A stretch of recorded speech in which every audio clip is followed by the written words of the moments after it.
Step on up, please. Step on up. Straight up, okay? Come on up, please, man. If you would just step over towards Mr. Cleany, if you'd be so kind as to raise your right hand, he will swear you in. You solemnly swear to testify about the day before this court, the jury, the truth, the whole truth, nothing but the truth, so help you God. Have a seat. Would you step up? Thank you. Good morning. Good morning. Would you tell the ladies and gentlemen of the jury your name, please? Patricia Crawford. All right, that's great. If you can keep your voice up that high, I think they'll be able to hear everything you have to say. Okay. How old are you, Miss Crawford? 64. Do you live in the Cincinnati area? All my life. Lived here all your life? All my life. If I could, let me direct your attention back to May of the year 2006. Back at that time, did you know a young lady by the name of Sonia Crawford? Yes. How did you know her? Was she some relation to you? My granddaughter. Your granddaughter. All right. Did she go by another name, by a nickname? Cherie. Cherie. So if we refer to her, we may hear her referred to as Cosigner, or also if we hear Cherie, that's who we're talking about. Mm-hmm. Okay. And in May of 2006, she would have been, what, about 14 years 14. old? Okay.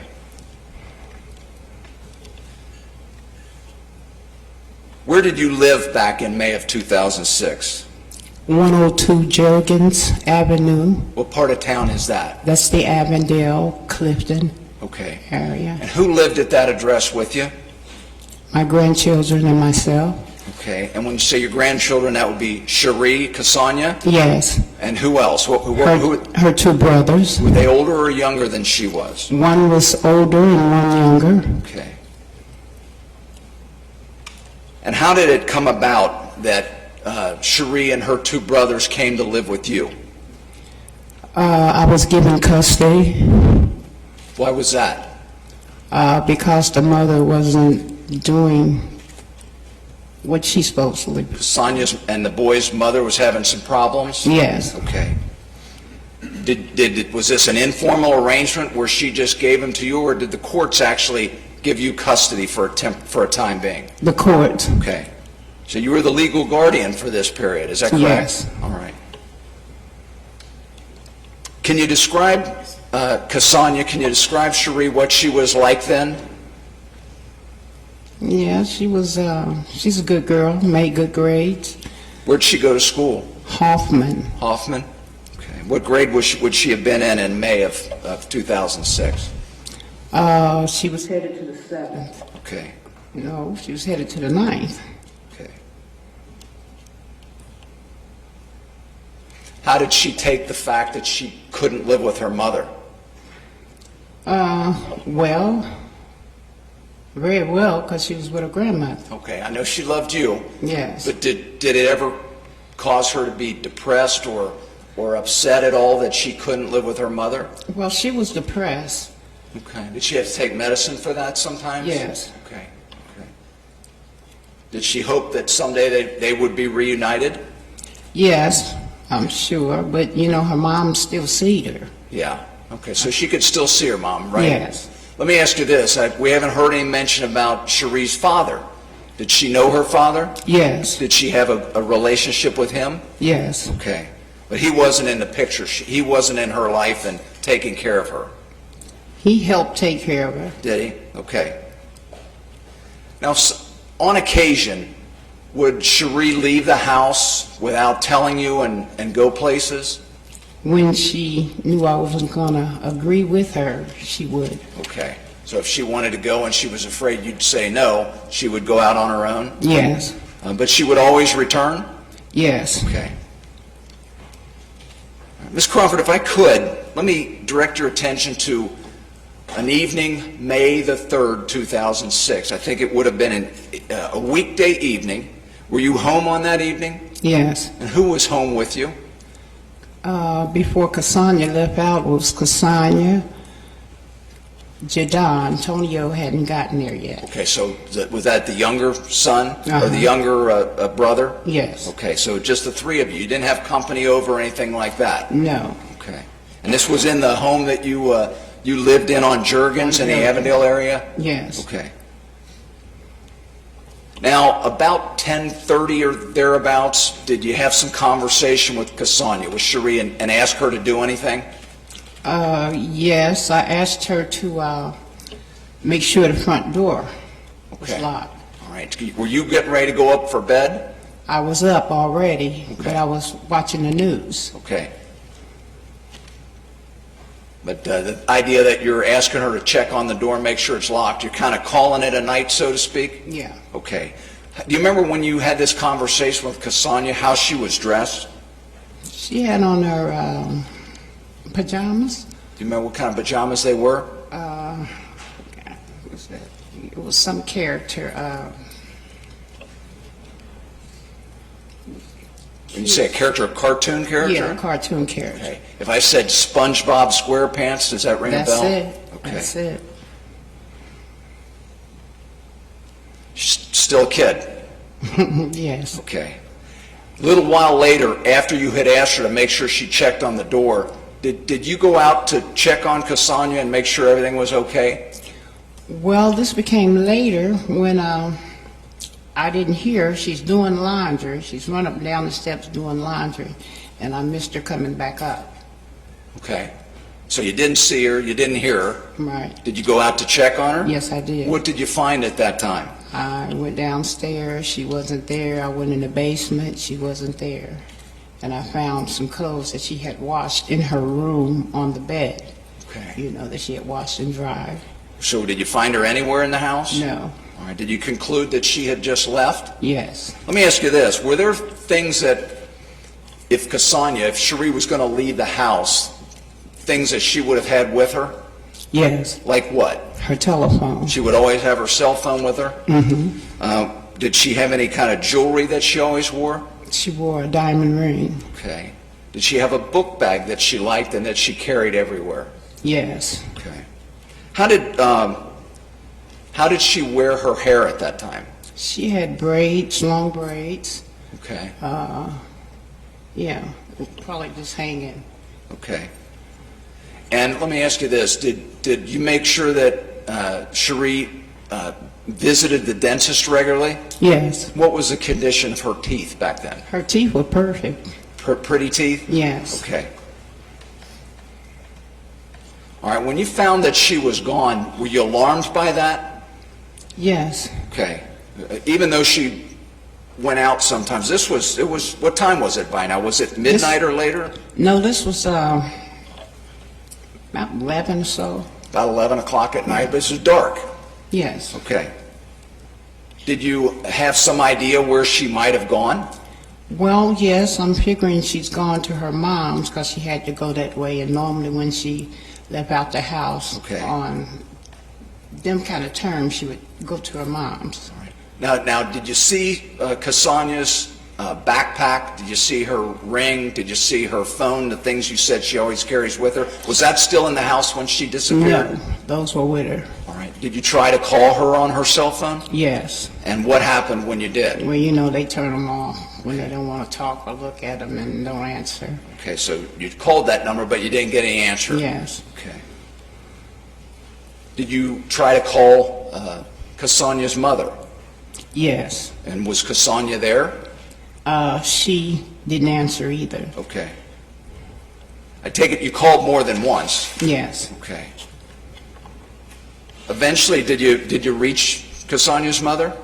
No. Never got her at all? No. Okay. All right, what about the next morning? I take it she didn't return home that night? Cosigner did not return home that No, she did not. Okay. The next morning, did you resume trying to locate her, and how did you go about that? What did you do? I'm still calling. I get the mom, and mom tells me she hasn't seen her. So she hadn't been to her mother's house? No. Did you know of any of Cosigner's friends that you could call? No. Okay. What about, the next day was a school day, is that correct? Mm-hmm. Did you call the school to try to see if she had made it to school that next morning? Yes. And what did they tell you? School told me she wasn't there. She was absent from school that day. Mm-hmm. You still hadn't seen her, still hadn't heard from her? No. Okay. At some point, Ms. Crawford, did you call the police? Yes. Did you report her missing? Yes. Okay. They didn't have any information to give you at that point? No. Okay. I think several days, maybe 5, 6 days go by. Did some police officers contact you? Seemed like it was sooner. Seems sooner to you? Okay.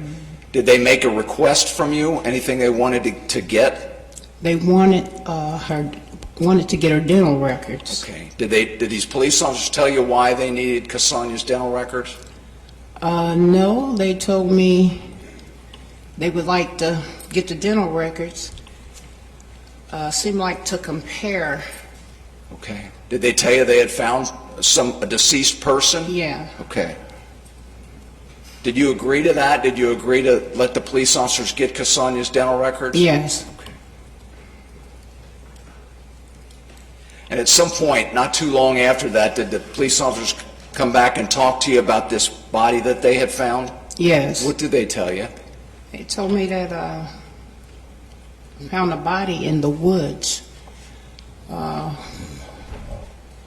It was from, what's that, Blair Bridge? Yes, ma'am. A city worker had found this body in the woods. Okay. And Did they tell you they believed that was Cosogna? Yes. Okay. Did they tell you they had actually done had the dental examinations done and it was Cosogna? Not at that time. I Okay. think when they got the dental, they came back and told me that was Okay. Cosigner. And you had never seen Cosogna alive since that night she walked out of the house? No, I haven't. Okay.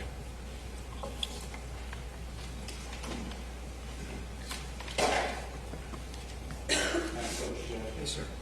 Yeah, I want to show you a picture we marked for the purposes trial states exhibit number 12. Can you identify the young lady that's showing that photograph? This is Cosigner. She's Your gorgeous. granddaughter? Yes. Is that a school picture? It's a school picture. All right, and do you know what year that was taken?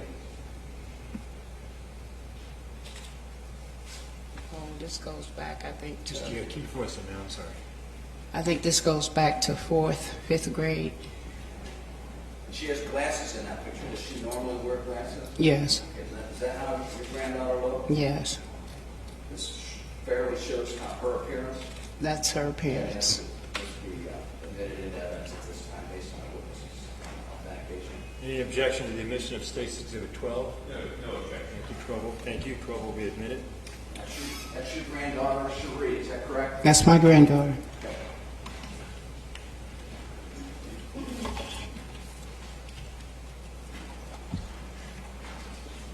Thank you, ma'am. I appreciate it. Thank you. Cross-examination? And thank you very much for your testimony. You can step down. Okay, please don't discuss your testimony with anyone until the trial is over. Thank you very much. Be careful as you step down. Okay? Thank you.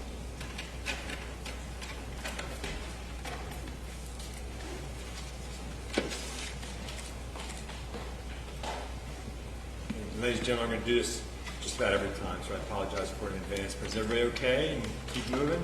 If anybody needs a break, let me know. Thank you all very much.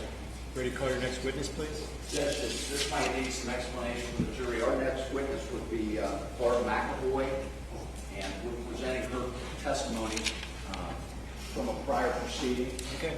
They need to understand how to listen to this. Ladies and gentlemen, what's going to happen next is a witness is going to testify. They cannot be here for whatever reason, and that's all legal and everything's okay with that. So the testimony that's going to come to you is through a transcript of what they testified to at a prior proceeding. Completely normal, completely legal within all the proceedings of law. Mr. Gibson then is going to ask the questions that were asked at the prior proceeding straight from the transcript, and Ms. Julie Wilson, a representative of the Hamilton County Prosecutor's Office, is going to read the responses, that is the answers.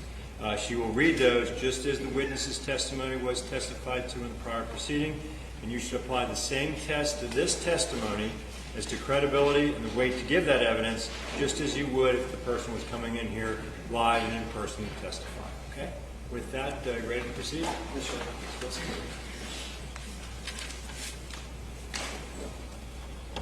Technically, just reading that.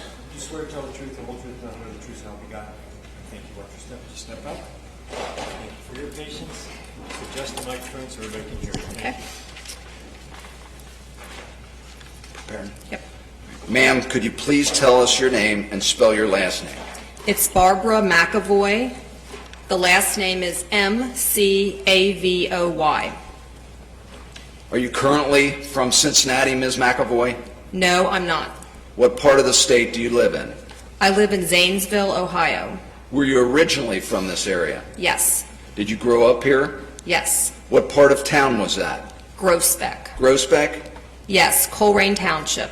Did you go to high school here? Yes. Where was that? I went to Macaulay High School and also Coleraine and then Northwest High School. How many children were there in your family? 3. Was one of them a sister by the name of Mary Jo? Yes. Is she older, or was she older or younger than you? She was 5 years younger than me. And I know we're not allowed to ask women their age, but when was she born? She was born in 1961. Was she married? Yes. How long was she married? About 19 years. Did she have any children? Yes.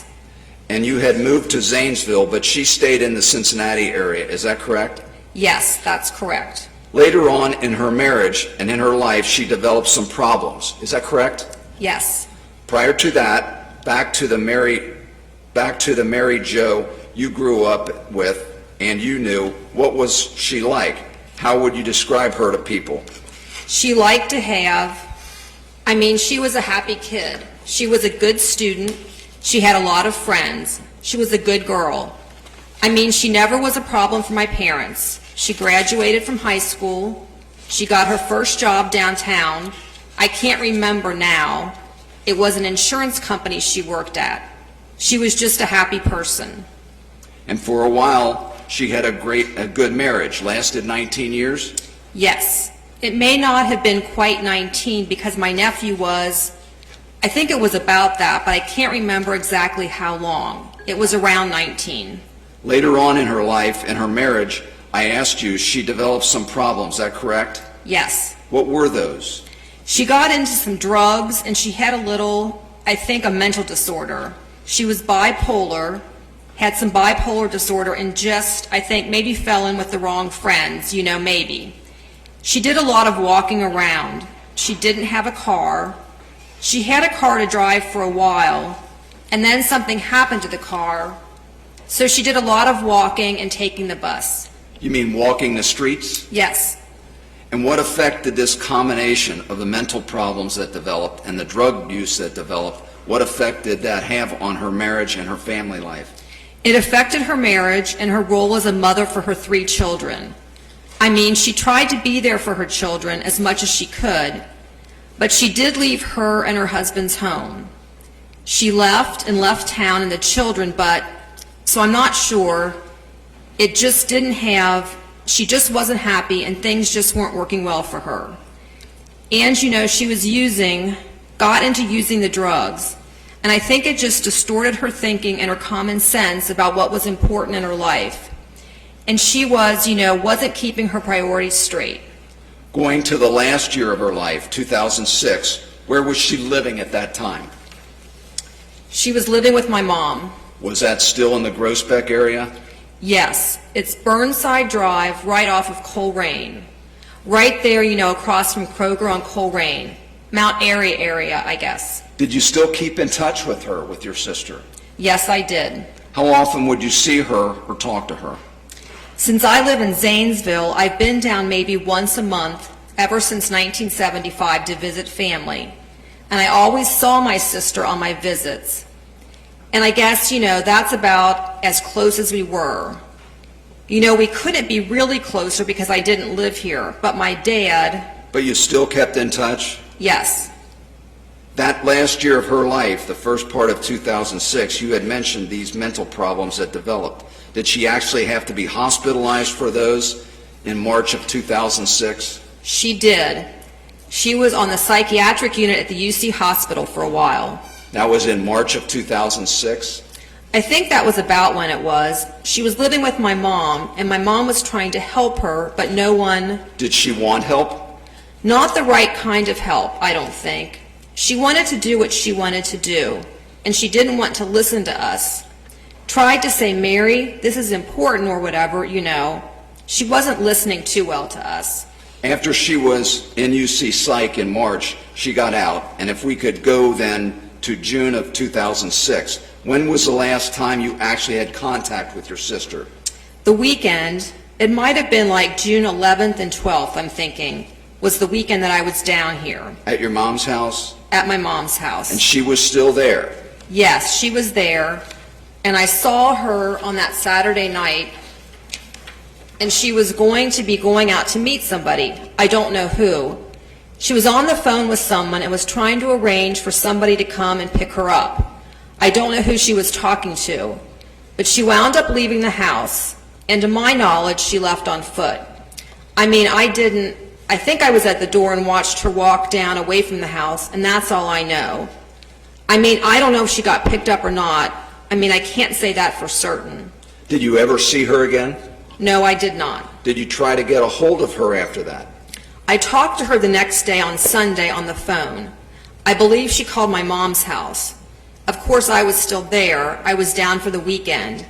And I tried to tell her to come back. Come back to your mom's house? Come back to my mom's house. I said, come back. We're trying to help you and get you some help that you need. But she... Did she come back? No, she did not. Is that the last time you ever talked to her or heard from her? Yes. You had gone back to Zanesville then after that? Yes. And was it sometime later that month you or someone in your family actually reported her missing because she had not been seen in a while? Yes. And it was still later that month in June of 2006 that you found out that your sister had actually been murdered. Is that correct? That's correct.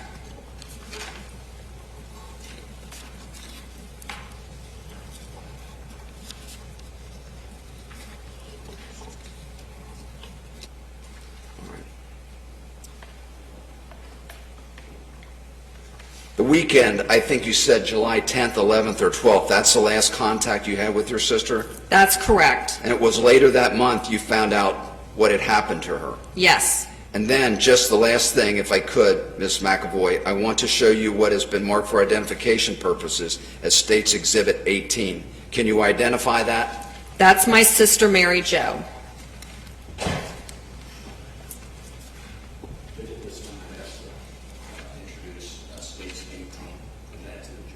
Any objection to the...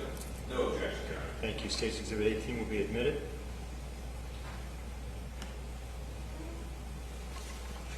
Is that how she looked in her better days? Yes, that's correct.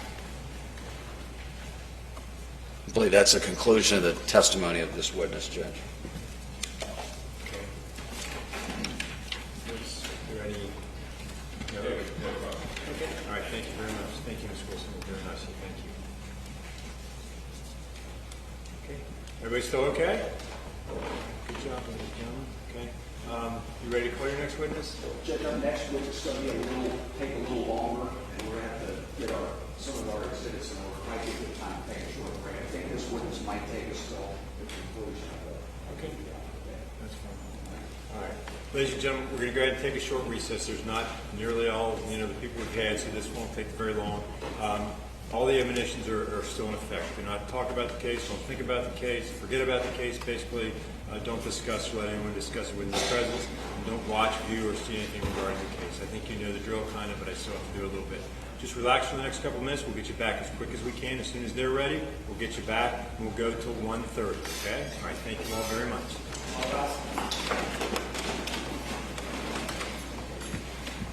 You can whenever you're ready. Whoever wants to go. Please be seated, ladies and gentlemen. All right. Call your next witness. Judge, our next witness will be Police Sergeant Howard Grant of the Cincinnati Police Division. Can you step on up, please, sir? Please raise your right hand. You swear to tell the truth, the whole truth, and nothing but the truth, so help you God. Yes, I do. Thank you, sir. Now, let's get to what your step. You already did. The microphone will adjust, sir. Please keep your voice up so everybody can hear you. Thanks for your cooperation. Sir, we tell the jurors your name, please, for the record. Howard, Howard Grant. And what do you do for a living? I'm a Cincinnati police officer. What's your rank or grade? I am a sergeant. And what unit are you assigned with? Special Investigations Section. How long have you been a Cincinnati police officer? 17 years now. And can you kind of chronicle your career with the Cincinnati Police Division? Where have you gone within the Cincinnati Police Department in your career?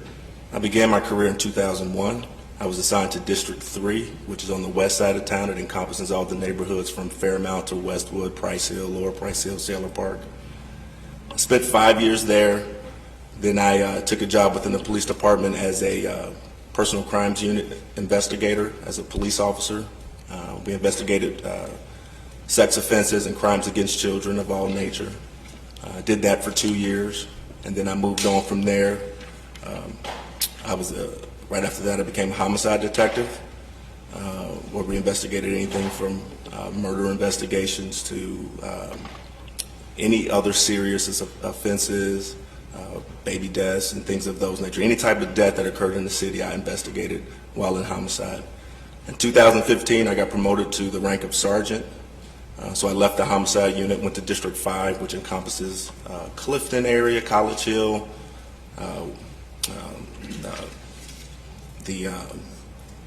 anywhere along Springfield Pike or in that neighborhood. And then I left there after approximately 10 months, and I went to our inspection section as a supervisor. And what we do is we analyze and ensure that the policies and procedures in place at the police department are being followed by our members. Once I did that job for approximately a year, I took another job within the police department in the special investigations section, which is where I am now. Are you originally from Cincinnati?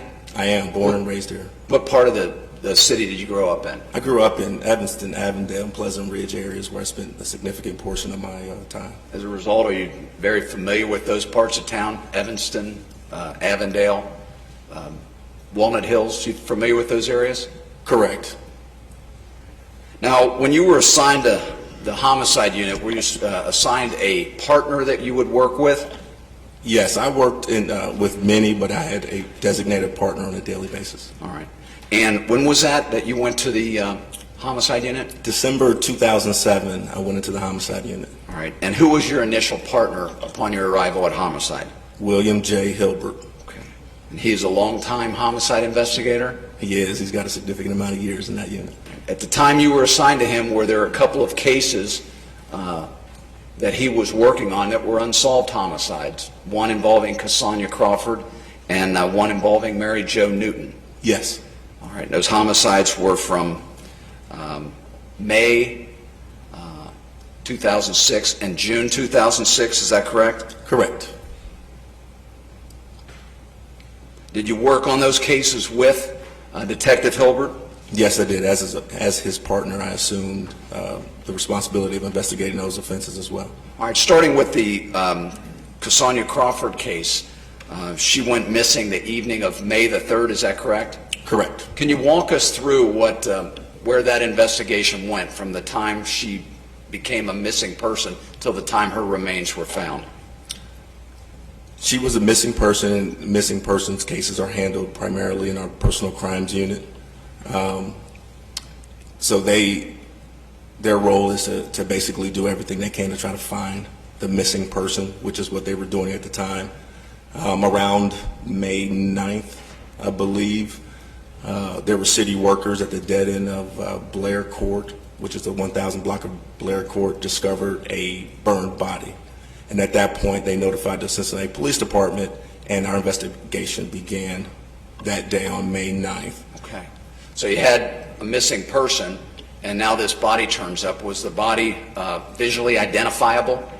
No, it was not. Okay. Did you take some steps to try to have that body identified? Yes. All right. What would have been done to accomplish that? Well, due to the severity of the injury of this deceased person, we had no other alternative other than utilize the dental records. And what we do is we get with the families and we obtain the dental records, and then because we had what we needed at the scene to help identify that, we submitted them to the dentist, and they compared her teeth with the dental records they have on file, and that's how we identified Ms. Crawford. Okay. And you indicate that Ms. Crawford's body was found on an area off of a dead end called Blair Court, is that correct? Correct. Now, has that scene changed since May of 2006 when Sonia Crawford's body was found there?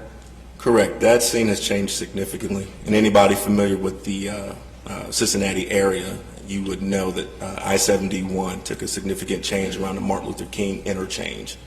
That area, the dead end of the 1000 block of Blair Court dead ends into I-71. That area was restricted to anyone other than city officials who had access to that area. However, it dead ends there. Therefore, since then, everything has been torn down and it's been changed significantly to date. All right. Did you have some aerial photographs taken of that area that will show how the scene appeared at that time? Correct. That's normal protocol for us. We'll take photographs, high and low, of the particular area as we investigate. Yes, sir. If I could, I show you State's Exhibits 14A, B, and C. Can you just take a look at those for a second?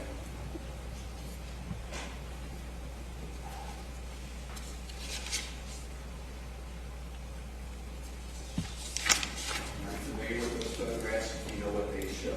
Yes. What's that?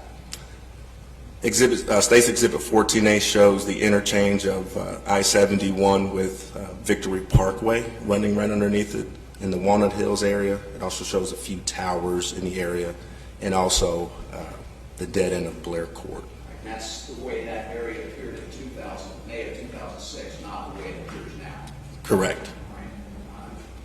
Judge, at this time, I would ask that those three photographs be admitted as let Sergeant Grant show those to the jury and explain what they would take. Any objection to the admission of 14A, B, and C? No, Your Honor. Thank you, Counsel. It will be admitted.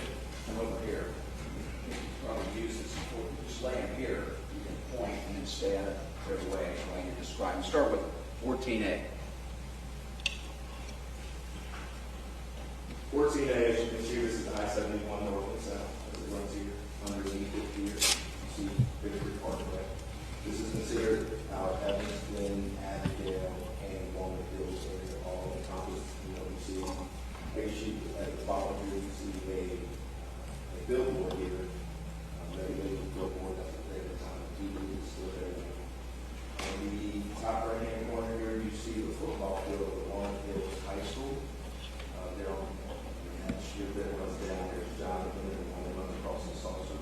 That intersection is where the high school sits.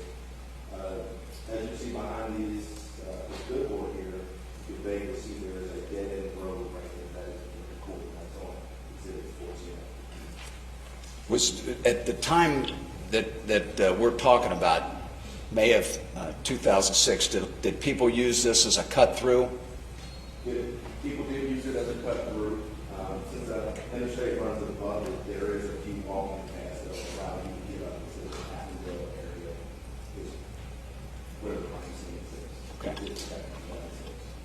And I think one thing that's is a clear marker in these photos is a big electrical tower. Is that correct? Correct. As you can see, that tower here is consistent in all photographs you'll see.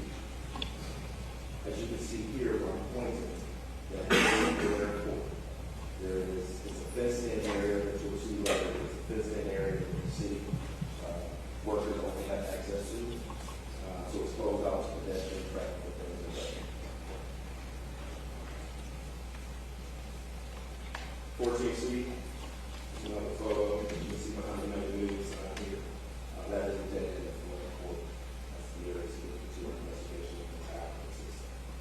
What were the circumstances under which Cosigner Crawford's body was found?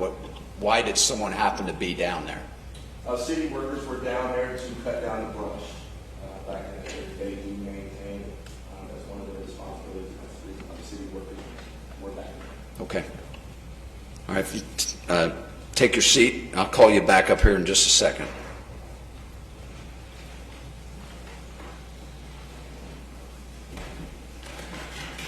If you could, describe that area just down off of Blair Court, near that electrical tower, and the condition of Cosigner Crawford's body. It's unfortunate, but that area has been used as a dumping site. You have cars and all kinds of debris, trash, everything you can name is back there at that time. It was unkept. It was kind of like an an area where it just had no life to it at all, and there was really no reason to be back there for anyone. But it was just more of just discarded everything back there. And you referred to as a dumping area. What types of things were dumped back there? Tires, trash, anything that you would dispose of in your trash. Like I said, cars were back there. A couple of disabled cars were back there. And were any of those tires used to cover up or conceal Cosigner Crawford's body? Yes. You indicate she was burned, is that correct? Yes. Did you find anything back in that area that was used to help burn and consume her body? Correct. What was that? So what we do when we approach a crime scene, especially a significant scene such as that one, we look for any type of evidence that would help us identify the victim and or the perpetrator. And obviously when we get there, we have no idea who did what. So we have to take care of the scene in a very delicate manner to try to make sure we get as much as we can, because we only get one opportunity. That particular, before we discovered her, it had rained. So some of the evidence potentially could have been washed away. So when we take a look at the scene, we try to grab as much fresh looking evidence as possible on any outdoor crime scene. We noticed in this particular case a 4x4 that was charred, burned on the end of it. We believe it was used. When you're saying a 4x4, you're talking about a big square timber? Correct. Square timber that you would use for a house post or something like that. That was discovered, and it appeared that it had been used in this offense. There were two different burn sites. There was one burn site where it actually occurred. Then about approximately 10 feet from there is where we found Cosigner burned and covered with tires. Did you find any items of personal property around there that may have belonged to Cosigner Crawford? Did you find glasses? Did you find a phone? Did you find a backpack, Nike shoes, anything like that? We did not find any items that we believe belonged to Cosigner at the time. Okay. Did the coroner come out to that scene? Yes, the coroner comes out to every scene. And I believe you would have enlisted the assistance of criminalists to come out and document that scene? Correct. The way our department works is, back then I was a homicide detective. My job is to interview, locate witnesses, view the scene, things of that nature. What our criminalist does is what most people are familiar with when they watch, CSI and shows of that magnitude. What they do is they go take photographs of the scene and they collect the evidence that we all agree are necessary to the case.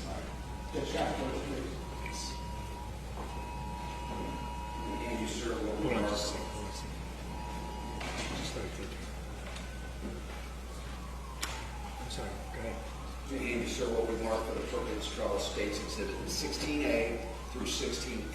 Could you just flip through those and take a look at it?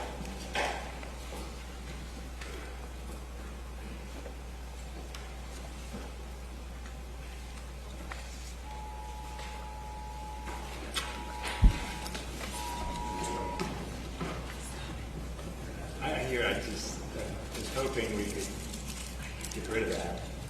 It's probably those Amber Alerts or whatever. Okay, that's what I thought. Just I don't know exactly how you can do it, but if we put those on airplane mode or something, or whatever. I'm sorry.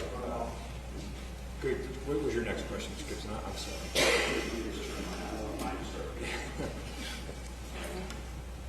All right.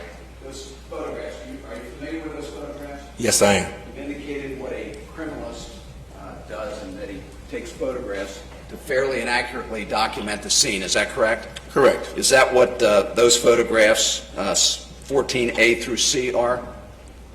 Correct. I'm sorry, they're not 14A through C, they're 16. 16A through N. Okay. That's what they represent, the crime scene.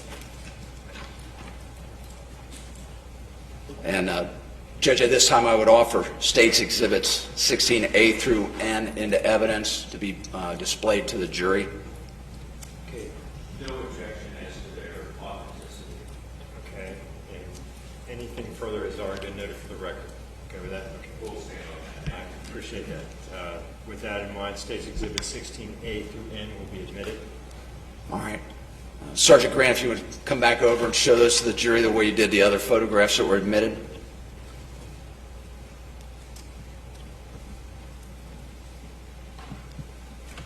And if you refer to each one by exhibit number, so we're making a record. Today's exhibit 16A is the dead end of Blackboard, the dead end into I-71.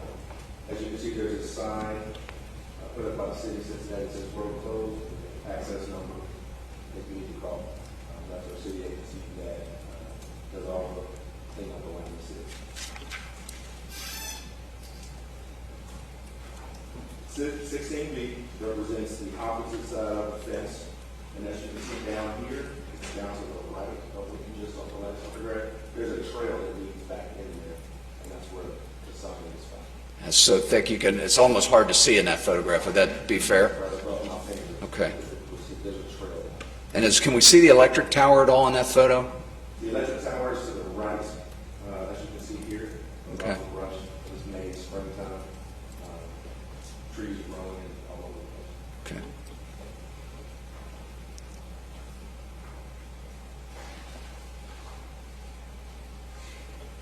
C represents just inside of that trail. There's a walking path, as you can see here. To the right, to the left, you see a guardrail. To the right, here's the 4x4 timber that I talked about. And that brush is so high and comes over the trail so much, it almost, some witnesses have described it as a tunnel. Is that fair? Correct. It kind of has a feeling of a tunnel.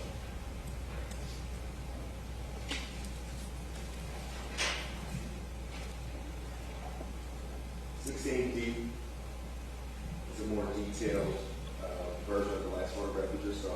What you see is markers 1 through 7 that our criminals use to identify evidence as we walk through. When we notice something of significance, we know about utilizing markers. And as you can see, the timber is marked as number 7. 1 through 6 are different pieces of charred debris that we believe belong to Cosigner or clothing and/or specific body parts. All right, and those placards or markers are things you put down to note where certain items are found. Where they're found and a way to identify. All right. You talked about items of clothing. Did you find any clothing on Cosagna's body other than one sock? No, her body was burned severely. Okay. For anything that she had. So you couldn't tell if she had any clothing on?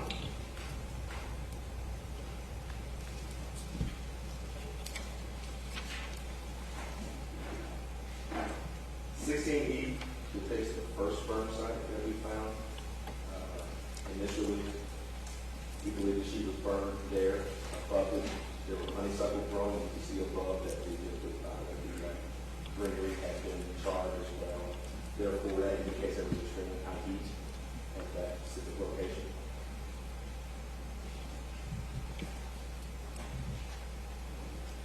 F represents a close-up of the 4x4 timber. The chart on it, we believe it was used to poke Cosigner.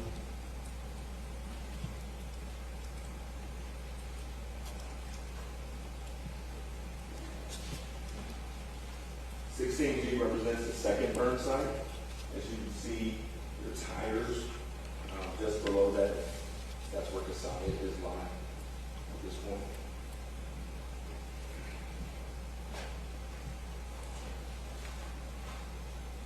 Today's exhibit 16H represents a close-up of the tires, and as you can see through the tires, that is Cosigner lane. So the tires were actually on top of her burned body, is that correct? Correct. The tires weren't a part of the burn, they were used to cover up the line.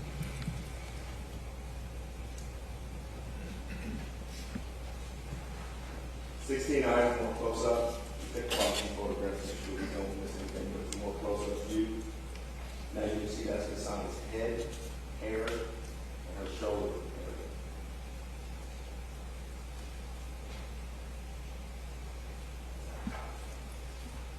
16J represents a different angle. As you can see, we started to pull some of the tires away at that point. You see her, both of her legs.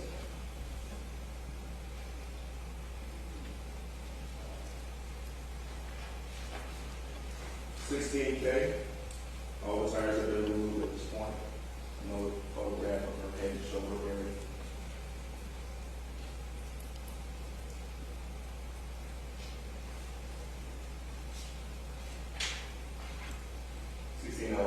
L is a close-up view. That is the burn site. You can see her legs in there, her head in there, as well as her shoulder. That's what was left of.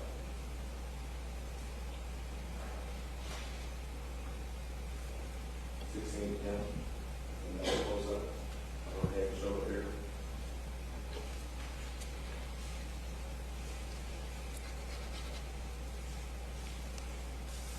Presents a more close-up view of what was left of it.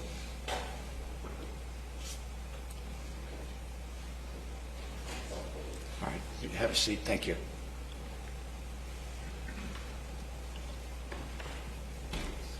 I may have asked this, but not sure if I did or not, so may I ask. I take it you would have searched that scene carefully to find if there was any property of Sonia's left lying around.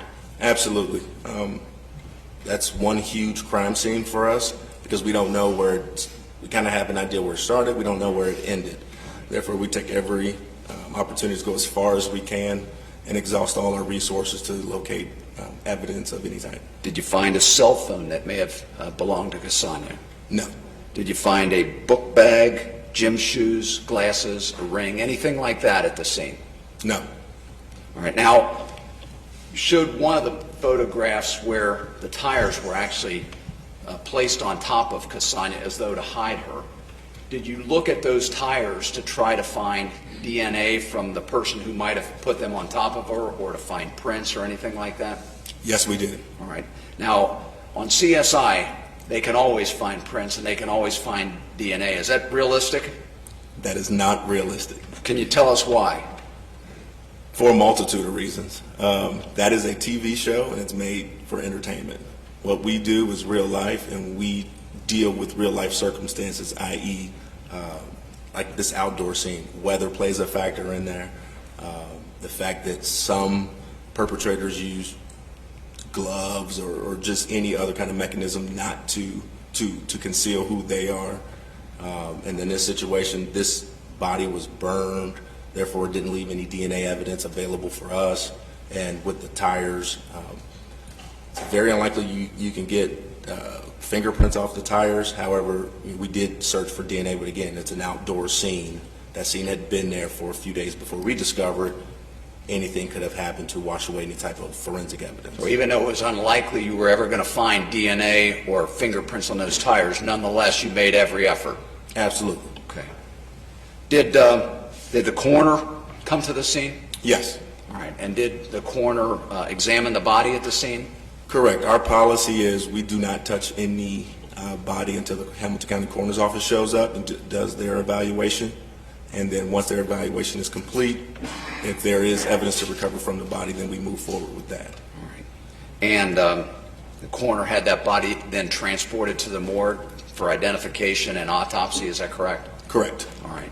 Did you make any checks at the scene to try to find any signs of accelerant, something that was used to help this fire burn hot? Yes. Several things. We took clothing that was left and existing. We also took sticks and trees of that nature. We also took a soil sample as well to try to attempt to identify any type of accelerant that was used. All right. And was there some accelerant found in some of these items? Yes. Okay. Now, you indicated there was a second homicide that when you arrived in the homicide division that you worked with Detective Hilbert. That was one that happened in March of 2006 at 783 Wehrman, is that correct? June, I believe. I'm sorry, June, I apologize. June the 15th of 2006. Correct. That would have been Mary Jo Newton? Yes. Okay. And can you describe that scene to the jurors? That scene was very similar to the scene you just saw. If I had to, going off my memory here, I'm getting a little older, but it was roughly a half a mile from Cosigner's location in the same neighborhood, a few streets over, but it's about a half a mile distance between the two. That scene, 783 Wehrman, is a dead-end street that also dead-ends into 71, and it's been changed significantly since the new renovation of 71, I-71. There was a dead-end street there with a couple dead-end buildings, and in that area it was used for prostitution and all kinds of drug activity and all other things that are unfortunate. So it's just basically a vacant building on this dead-end lot, is that correct? Vacant building and dumping ground with, you can find, all kinds of furniture back there, tires as well, and just nothing but debris. And was there a burn pit on this area as well where Mary Jo Newton's body was burned? Correct, there was one burn pit at that scene. And I'll ask the same question. When you went to this crime scene, did you follow your normal protocol, and that is have criminals come out with you to try to document the scene? Correct, our protocol is consistent between the homicide unit and the criminals unit. Yes, sir. I'll show you what we marked as 19A through 19R. Take a second just to flip through those and take a look close.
All right, you familiar with those photographs? Yes, I am. And are those photographs that would have been taken by the criminals to fairly and accurately depict this scene on Wehrman Avenue?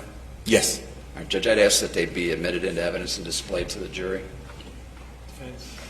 No objection as to the authenticity. Okay. And standing on what is? Yes, sir. Okay. All right, thank you. State's exhibits A through R will be admitted. 19A through R will be admitted. Thank you. If you come on over and show this to the jurors. As you're coming over, I'm going to ask a question. Was Mary Jo Newton's body visually unidentifiable? Correct. And she was identified how? Through general records. Just as Cosigner was?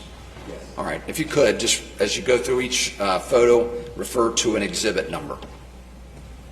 State's exhibit 19A is the intersection of Whittier and Merrick. It's in the Avondale area. Whittier actually runs off of Reading Road around the Martin Luther King and Reading Road intersection with the hospital. That intersection is wide and changed as well. Whittier is probably 4 blocks north of that intersection. And then you come down Whittier and run to the intersection of Whittier from there. 19B is the dead end of Wehrman. That is the vacant building that was there back in 2006. That building is no longer there. As you can see where my finger is pointing, there's an open area. And that's the area where we're going to talk about further in detail.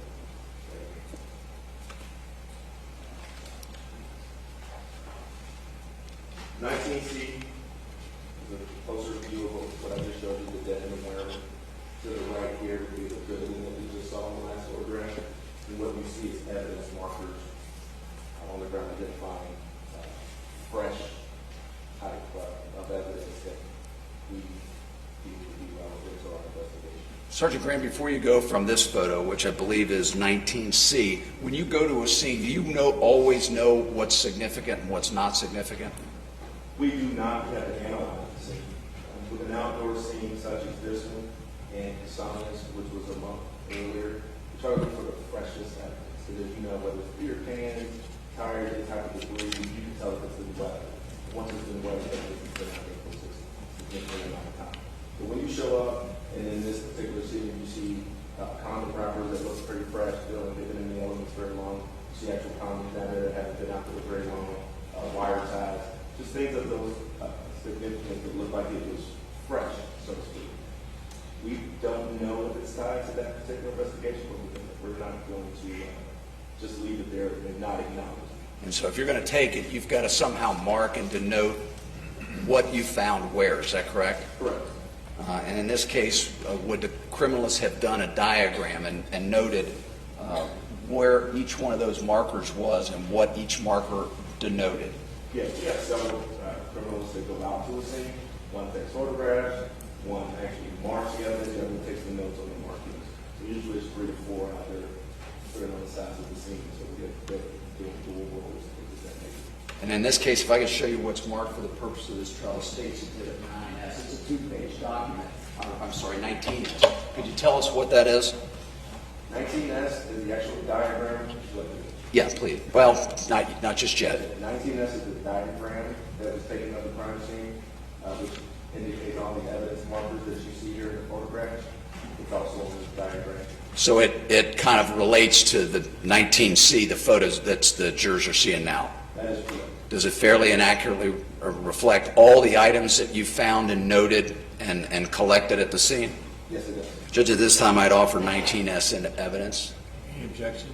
No objection. Okay, thank you. 19S will be admitted. Oh, I'm sorry, second page would be 19T. I'd offer both of those, Judge. Any objection to T?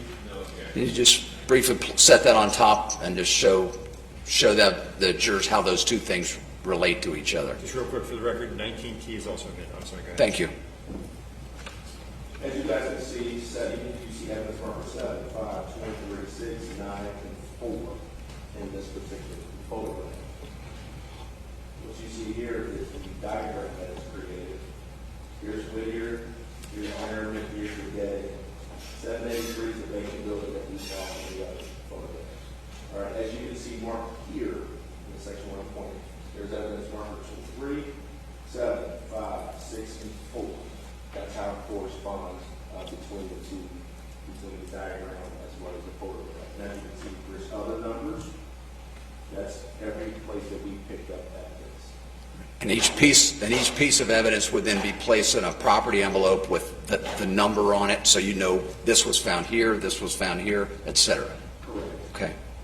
19T is a list of everything we took. So we took 37 pieces of evidence from that scene. And again, we don't always know what's relevant and what's not relevant. We just have to go with what the evidence shows us, and then we have to analyze through the horizontals.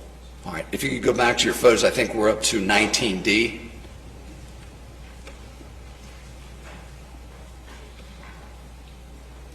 As you can see with the order of the photograph, 19C to the right here is the trail that we're going to see in 19D. 19B, we're moving closer and closer to the crime scene where the actual body was found. 19E, more close-up view, the actual burn site. As you can see, there's plenty of brush surrounding the trees. To the right here, where I'm pointing with the actual building of 783, where 19F, you see evidence markers, things that we deem very important to the crime scene. As you can see, the fire is still smoldering while we're there taking evidence, so this is pretty freshly burned for us to a degree. Given the time frame on it, it's still small.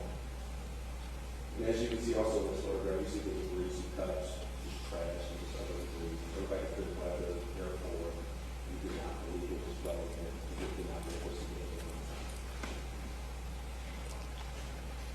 19G is some wood that was within the fire burn that we believe was used to help the burn occur and remain consistent. So much like the burn scene where Sonia Crawford's body was found in a 4x4 was used to poke the fire to keep it burning. There's a piece of lumber here that was used in a similar way. That is true, but at this scene they also used a lot of the brush that was already in the ground to cover up and smooth to assist the burn.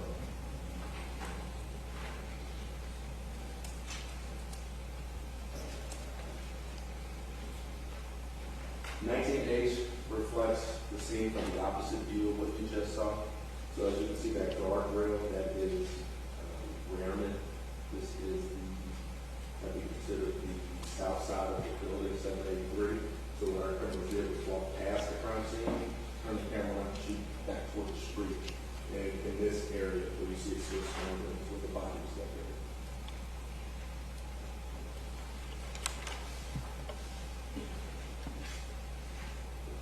To the left, up against the building, 19 high, you should see more debris, trash, very similar to the Sonia scene. And then right here to the right, where I'm pointing, that is the Mrs. Newton.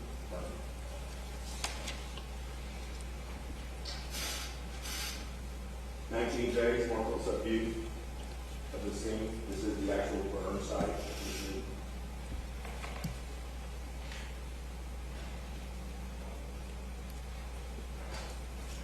19K is a close one. You can see the direction is moving to the left end. So my finger is right here circling, that is her head area. That's going to now be her arm and the lower half of her body.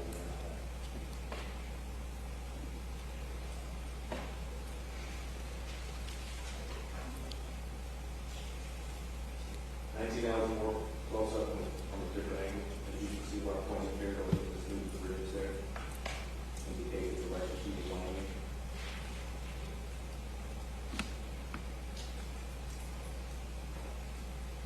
Denver is a close up of this new head.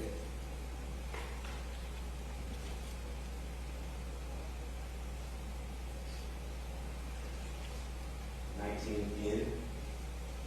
This is Dr. Gerald Steve from the Hamilton County Coroner's Office. That's her investigator, Bill Ralston, right over there to the body there. So they're preparing her to be transported to the morgue for identification and autopsy, is that correct? That is correct. Okay.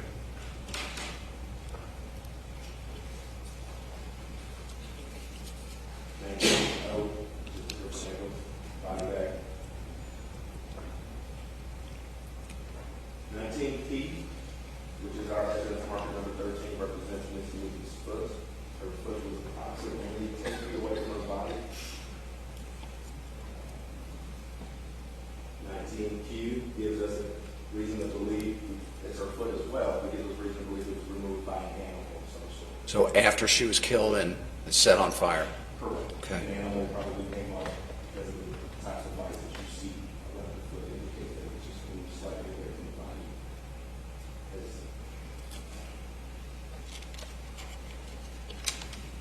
19R, and again, when these things, we don't know who the perpetrator is, we kind of don't know what direction, because we don't know where they went. So of course, our investigation is going to go as far as we can take it. We are going around the building where she was found, just looking for more fresh evidence that we believe could be involved, not necessarily around whether it's involved or not at the time. It actually would have involved sifting through the ashes where the burn pit was, is that correct? We did do that once she was removed. There's a couple pictures back, and we did once her body was figured out. Okay. We did at that point. Did you also check the soil and items around the burn area looking for, trying to collect any possible accelerant that may have been used?